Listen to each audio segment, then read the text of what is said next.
Hello everyone. Okay, welcome back. आज मैं आपसे फिर से बात करने वाला हूँ and I am going to talk about weight loss tip number 3। और वेट लॉस टिप नंबर 3 जो है वो है to increase the good fats in your diet. Okay, बहुत सारे लोगों के दिमाग में एक्चुअली एक मिथ है कि fats are not good for our body. All right, आपके इन्फॉर्मेशन के लिए मैं बता देता हूँ, our entire body actually is made up of proteins, fats, water, ये पूरा composition है।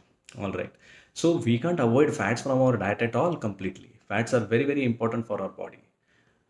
फैट्स के बारे में बैड रेपुटेशन इसके वजह से है because lot of people want to lose fats from their body and they think that if we take more fats that can harm their body. We should understand there are something called as good fats and there are something called as bad fats. We'll talk about it today. But let's understand how fats actually help us in losing weight first. All right. So सबसे पहला effect जो है fats का, how it helps in losing weight is it gives a sensation of fullness. एक fullness का sensation आता है और उसका रीज़न ये है कि it delays gastric emptying. So gastric emptying जो है वो डिले हो जाता है. इसका मतलब क्या है, आपने कुछ फैट्स अगर खाया है सो आपके स्टमक से वो नीचे उतरेगा नहीं जल्दी. It give you a prolonged sense of fullness. इसका मतलब आप ज़्यादा देर के लिए आप ज़्यादा खाओगे नहीं. It is the same effect like salads give. Okay, so अगर आप ज़्यादा खाओगे नहीं, ठीक है, तो आपका कैलोरी रेस्ट्रिक्शन हो गया. You will not over it. Okay, आपका जो ईटिंग है वो रेस्ट्रिक्ट हो गया. Also it will also help that कि आपका इंसुलिन स्पाइक नहीं होगा काफ़ी देर तक. अगर आप 3-4 घंटे के लिए 5 घंटे के लिए अगर नहीं खा रहे हो तो उतनी देर तक आपका इंसुलिन स्टिमुलेशन हुआ नहीं. And insulin actually deposits fats.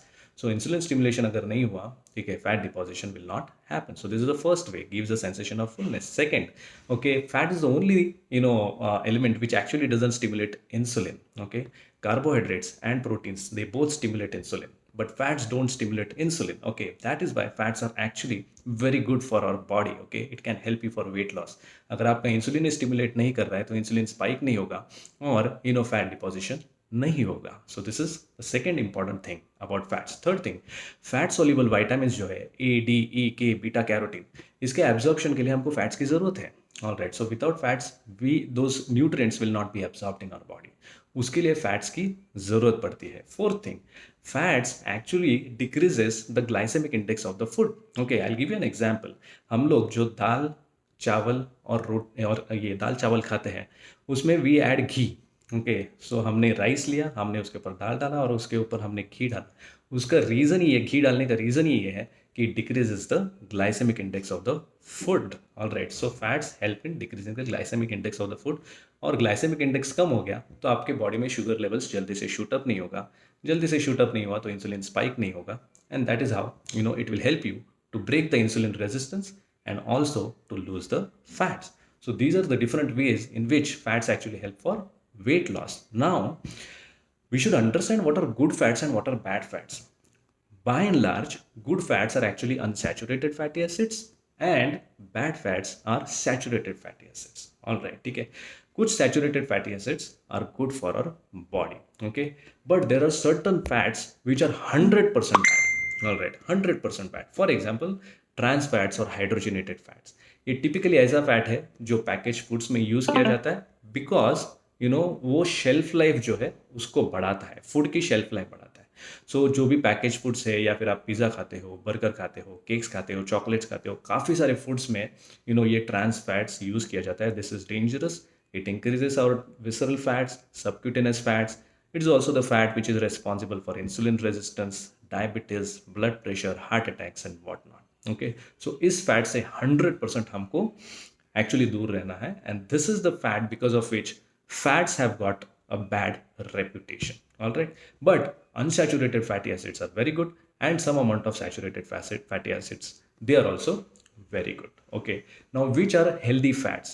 Let's talk about healthy fats. So हमको सोर्सेस पता रहने चाहिए हेल्दी फैट्स के. सो हेल्दी फैट्स के जो सोर्सेस है उसमें वेजिटेरियन सोर्सेस हो सकते हैं एंड नॉन वेजिटेरियन सोर्सेस हो सकते हैं. What are vegetarian sources? Okay, vegetarians के लिए फैट सोर्सेस कौन से हैं ये जानना बहुत ज़्यादा ज़रूरी है because otherwise they will land up having low fats in their diet and excessive carbohydrates in their diet. All right, excessive carbohydrates अगर उनके डाइट में हो गया they will land up with obesity and altered lipid profile and whatnot. Okay, so good fats क्या है vegetarian sources. सबसे पहला important that is flaxseed.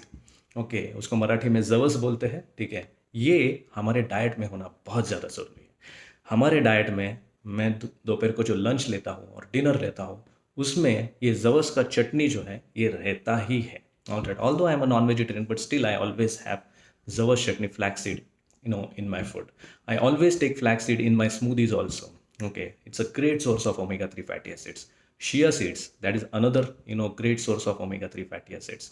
Nuts जो है especially walnuts, okay, these are good source of omega-3 fatty acids. Avocado is another thing, but avocado का problem ये है कि that usually वो यहाँ पे इंडिया में ग्रो नहीं होता है, अब्रॉड में होता है. सो ट्रांसपोर्टेशन में न्यूट्रिटिव वैल्यू एक्चुअली कम हो जाता है. We want to eat more local. Okay, green leafy vegetables, those are another source of this omega-3 fatty acids. All right, cheese is also a good source of fats. It is good fat, it also contains proteins, calciums. So उसका भी हमको benefit होता है. Eggs, ठीक है, वो ये vegetarian sources हो गए. अभी नॉन वेजिटेरियन सोर्सेज के बारे में बात करते हैं. नॉन वेजिटेरियन सोर्सेज में we should remember that fish is one of the best source. All right, we need to have more fish in our diet. Okay, it's a very good source of omega-3 or especially EPA and DHA, ये जो components हैं. Okay, it is an excellent source in these two sources of omega-3 fatty acids. Eggs are also good sources of omega-3 fatty acids. All right, the other sources of good fats are coconut. So हम लोग जब इडली के साथ चटनी जो खाते हैं, that chutney is good source of fats. वो हमारे लिए अच्छा है. Yogurt is a another good source of fats. Ghee, okay, is also good for our body. Okay, so ये सारे जो sources है fats के, these are good fats which we can take in our diet. And usually अगर हमारे diet में हम लोग 25 to 30% अगर fats रखें, 45 to 50% carbs रखें and 25 to 30% proteins रखें, then that is a balanced meal and that will help us in weight loss. All right, I hope this video has helped you. I hope that if you had any misconception about fats, probably that is cleared off now. All right, okay, do comment. If you have any questions, you can drop in in the comment box also. I would love to have an interaction with you. Thank you very much for watching. Stay tuned for further tips on weight loss. See you. Bye bye.